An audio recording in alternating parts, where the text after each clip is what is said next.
The internal chatter among the kingmakers in the Democratic Party is that Pete Buttigieg should run for president, possibly in 2024 instead of the so-called unelectable vice president, Kamala Harris. Now, this is allegedly referred to as the nuclear option, since Harris was supposed to be the top pick to run as Joe Biden's successor. Now, polls, though, are now regularly showing Biden's approval rating below 40%, and panic set in at the White House after a recent poll put Kamala Harris at an unelectable 28%. So you have all these Democratic officials, maybe even some White House staffers scrambling to figure out what to do in response to this. Because as we know, Joe Biden may have said that he plans on running for reelection, but he's, in my opinion, barely hanging in there. Like, he's going to global conferences, falling asleep, can barely keep it together. So I don't think that it's too far-fetched to think that maybe Biden would step aside and have someone else run in his place. Now, Democrats desperately scrambling to find a potential successor to Joe Biden in 2024 are whispering about a potential nuclear option that could see Kamala Harris, the current vice president, nominated to the Supreme Court. Biden could then use Section 2 of the 25th Amendment to nominate a more popular vice president. That person would be the presumptive Democratic nominee should Biden not run for reelection at the age of 82. Now, the Clinton appointee, Justice Stephen Breyer, is 83. There's a lot of pressure for him to retire. And if he would retire under this supposed plan, Kamala Harris could be nominated to the Supreme Court. But the real question is, who would take Kamala Harris's place in running for president? And I've been seeing a lot of headlines about Transportation Secretary Pete Buttigieg, who, in my opinion, is also a disaster. So apparently the 39-year-old transport secretary has boosted his public profile by doing absolutely nothing. Let's be clear about that. But according to Telegraph, he's boosted his profile by positioning himself as a key implementer of Mr. Biden's signature infrastructure legislation. Yeah, he's the transportation secretary.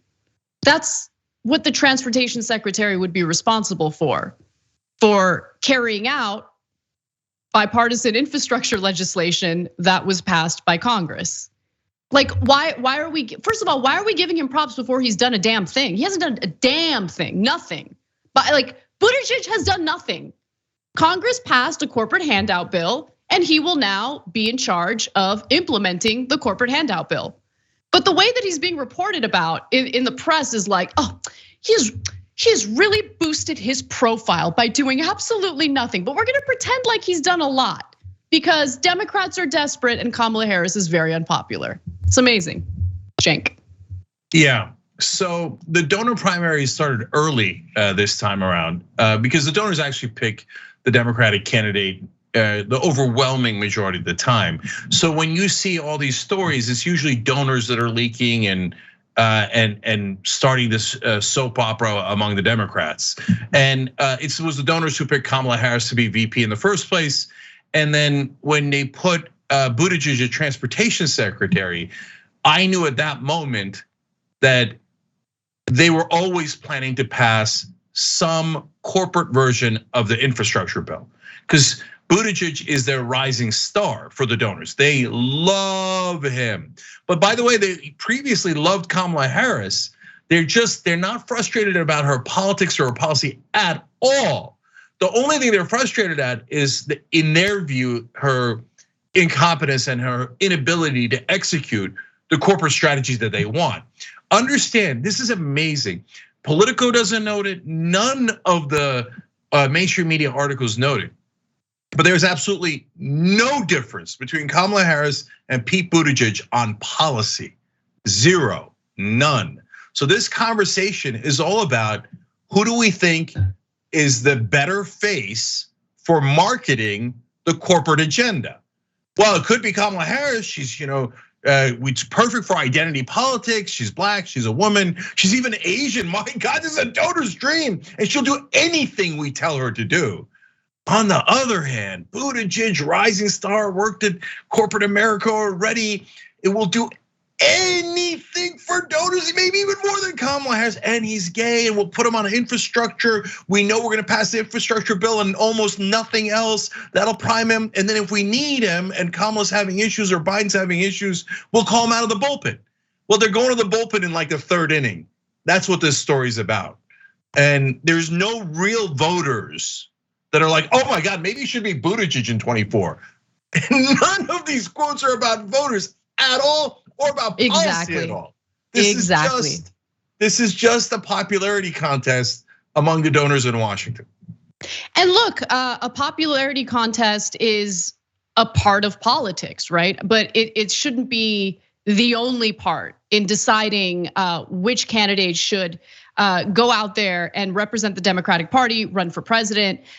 Look, I don't know how this all plays out, but I think that your analysis here is correct. I think that the donors are panicking and they see the low approval rating for both Biden and Kamala Harris, and they're trying to figure out what to do.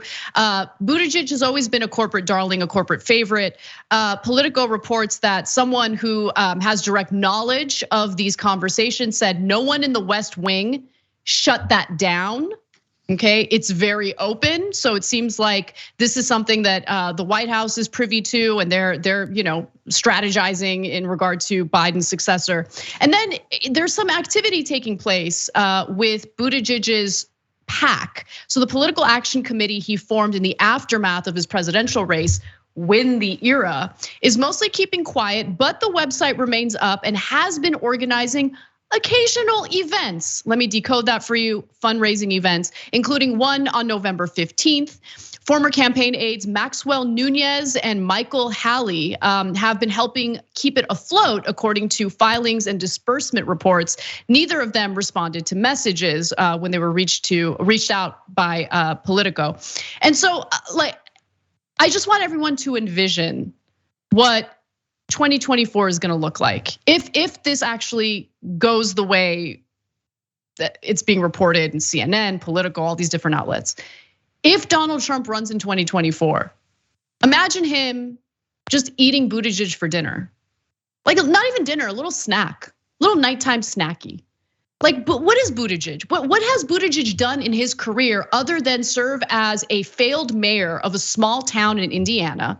Then he gets appointed to transportation secretary. He hasn't done a damn thing yet, but he's gonna implement the policy that was just passed by Congress. Okay, but that's like literally his job. What other experience does he have?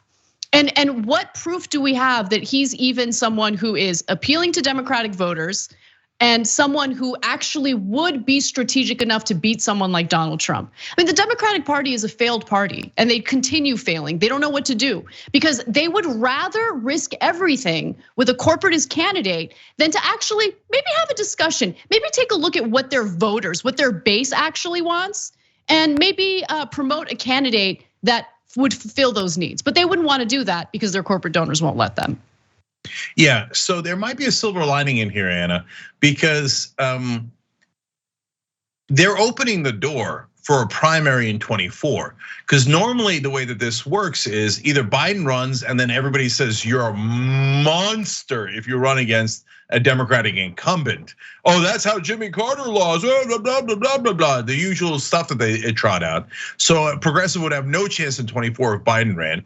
But their backup plan would have been Kamala Harris, that's the vice president. Oh, you're against women, you're against African Americans, blah, blah, blah, right? And she's the vice president, sit down progressives. And that would totally work. The media would just yell at all of us and they would trick good, honest Democratic voters into thinking that we're ruining their chances of beating Republicans, right? But if there's an open primary and Buttigieg is running against Kamala Harris and Biden isn't running, of course, everybody else can enter. Don't get me wrong, MSNBC, #1 cheerleader, quickly followed by CNN, would all tell you, no. The corporate Democrats are allowed to run against each other, but progressives are not, and that would be against unity, etc. But that won't work. That's too dumb to pull off because most average people would say, wait, why aren't other people allowed to run? That doesn't make any sense at all. Right? That's a lie too big for even mainstream media to pull off. But guys, look at all of this. Look at the media and their marketing. In none of the coverage did they explain that Buttigieg was put into transportation because they were a corporate infrastructure bill was preordained. In none of the reporting did they clarify how much the donors love Buttigieg. And in fact, they asked Buttigieg, and Buttigieg says, "Oh, no, I support the Biden-Harris ticket, and I'm a loyal teammate, and I'm not talking about it." And Politico actually writes, now, even though Buttigieg is not pushing this idea, others are still trying to get him into the race. No, you don't really believe that, right? I mean, you can't call yourself a reporter and actually believe that. Why'd you write that junk on there? So you think Buttigieg isn't ecstatic about this? On which planet? Are you insane that a politician like Buttigieg is not excited that he's being talked about as the replacement for the next president? And he doesn't want it. He said so to me as a reporter. Oh, come on, man. You guys are all a joke. Thanks for watching the Young Turks. We really appreciate it. Another way to show support is through YouTube memberships. You'll get to interact with us more. There's live chat emojis, badges. You've got emojis of me, Anna, John, JR. So those are super fun. But you also get playback of our exclusive member-only shows and specials right after they air. So all of that, all you gotta do is click that join button right underneath the video. Thank you.